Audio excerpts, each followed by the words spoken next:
So I'm going to remove these plates here for the seat belts. I already cut the seat belt tabs off.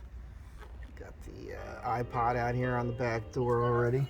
And I took this one off, real easy. Thing is that, imagine driving and this rubbing, you can't really get this out of here.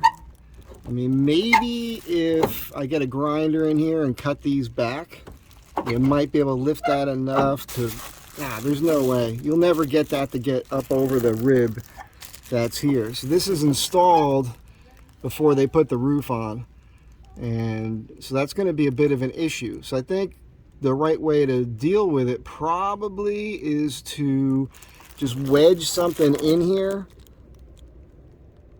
and then somehow maybe a block of wood with a screw that goes right into this bolt that just sits between these 2 points on both sides. I think that'll hold it up there, and then get a grinder in here and cut these bolts off, and then when you go ahead and put your ceiling in, it'll make life a little bit easier.